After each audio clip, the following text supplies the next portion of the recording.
Hi, welcome to Starz Recapped. Today I am going to explain an American action thriller movie titled Novocaine, which was released in the year 2025, directed by Berk and Robert Olsen.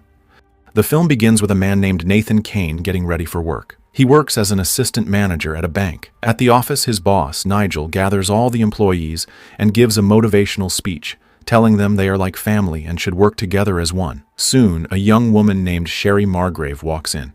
She has been working there for almost 4 months. When Nathan sees her, he smiles, as he secretly has feelings for her. Later, Nathan meets with a regular client, Earl, whose wife Betty recently passed away. Earl is struggling, risking the loss of both his house and shop. Heartbroken after spending 50 years with the woman he truly loved, he shares his pain with Nathan. Wanting to help, Nathan comforts him and quietly promises to delay the paperwork until after the holidays, giving Earl some extra time to try and save his home. As Nathan is making a coffee, Sherry approaches him, but he accidentally spills the hot liquid on his hand, burning his skin. Sherry quickly apologizes and then asks him out for lunch. He politely declines and focuses on treating his wound.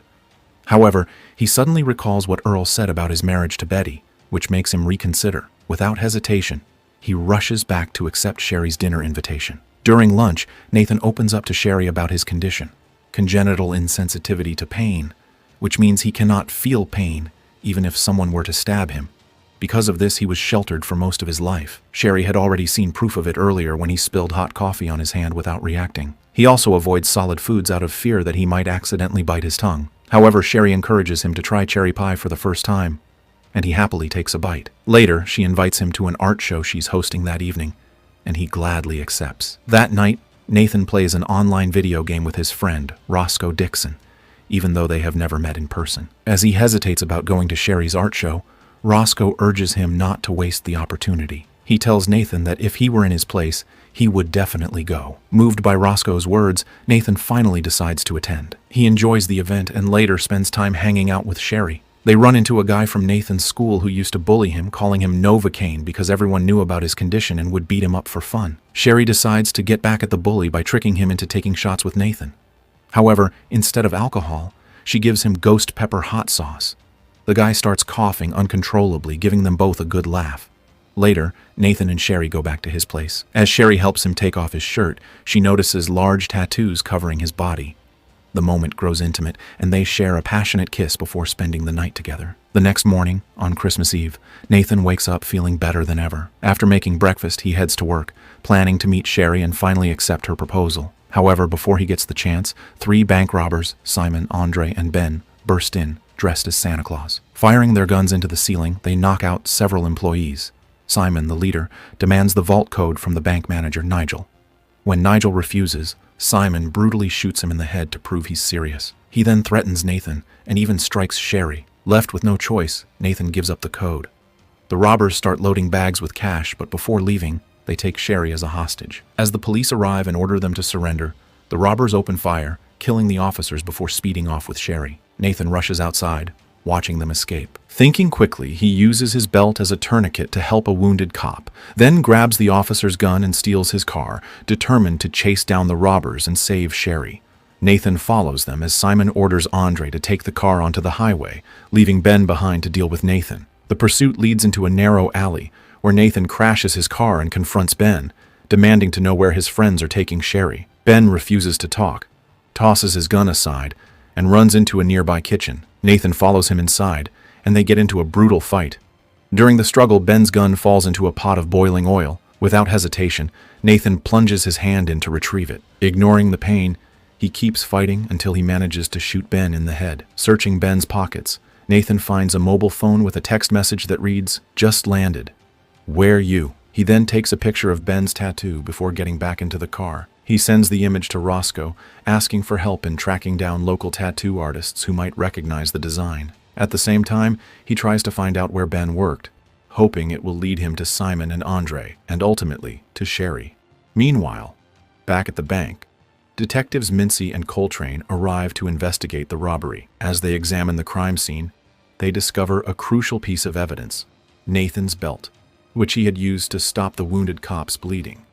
This leads them to suspect Nathan's involvement in the incident. Elsewhere, Nathan heads to Earl's shop, needing help to remove a bullet from his arm. Earl is shocked by Nathan's complete lack of pain, realizing just how unusual his condition is. After getting patched up, Nathan thanks Earl by handing him a thick stack of stolen cash, enough to help save his home. Overcome with gratitude, Earl tells Nathan that his late wife, Betty, always spoke highly of him. Meanwhile, detectives Mincy and Coltrane arrive at the kitchen where Nathan killed Ben. As they examine the scene, Mincy calls Nathan, accusing him of being one of the robbers and demanding he return the stolen money. Shocked, Nathan quickly explains that he's not a thief. He's chasing the real robbers to rescue Sherry. He insists he's doing this because he doesn't believe the police will act fast enough to save her. Though skeptical, Mincy senses Nathan's sincerity and starts to feel somewhat sympathetic toward his mission. Meanwhile, Simon and Andre are hiding out at an auto shop, with Andre growing anxious about Ben's absence. As they wait, a shocking truth is revealed. Sherry is actually Simon's sister and had been part of the plan all along, ever since she started working at the bank. However, despite her involvement in the scheme, Sherry is horrified by Simon's ruthless actions, especially his cold-blooded murder of manager Nigel. It's clear she never expected things to go this far. Later that day, Nathan tracks down the tattoo shop where Ben had gotten his ink. There, he questions the artist, Zeno, about Ben.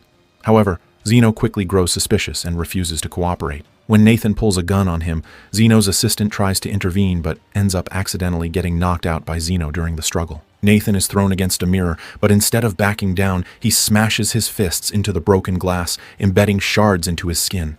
Using the jagged pieces, he slashes Zeno across the face twice, blinding him. When Zeno still refuses to reveal where Ben worked, Nathan grabs a tattoo pen and blacks out the swastika tattoo on Zeno's skin as an act of defiance. Moments later, Roscoe calls Nathan and gives him Ben's home address. Without hesitation, Nathan tattoos the address onto his own hand.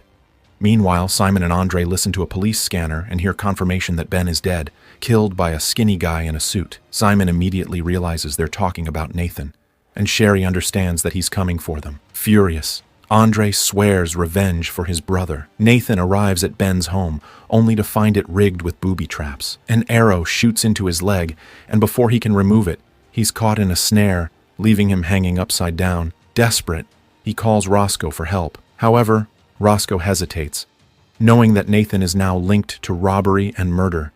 Nathan pleads with him, saying that saving Sherry is the only thing that matters, and reminding Roscoe that he's his only real friend. Touched by Nathan's words, Roscoe agrees to come in 10 minutes. Unfortunately, Andre gets there first. He attempts to torture Nathan as revenge for Ben's death, but Nathan fakes his reactions, pretending to feel pain. Just as Andre is about to gouge out Nathan's eye, Roscoe arrives and knocks him over the head. A brutal fight breaks out. Roscoe tosses a knife to Nathan, but when he catches it, the blade stabs straight through his own hand.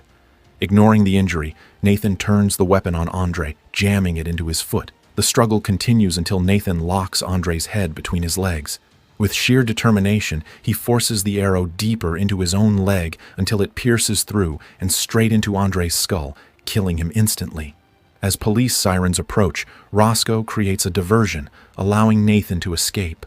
The cops arrest Roscoe, but before they take him away, he tips off Mincy and Coltrane about where Nathan is headed next. Nathan tracks down the auto body shop and corners Simon at gunpoint. Just when it seems like he has the upper hand, Simon flips the situation by revealing his connection to Sherry. She's his sister, and she was in on the robbery from the start. Nathan is stunned, giving Simon the chance to grab a weapon and prepare to kill him. Before Simon can pull the trigger, detectives Mincy and Coltrane arrive and shoot him in the side, stopping him. Nathan, barely conscious from his injuries, is loaded into an ambulance. The officers handcuff Sherry, but before they can arrest Simon, he suddenly shoots Coltrane in the neck and Mincy in the side.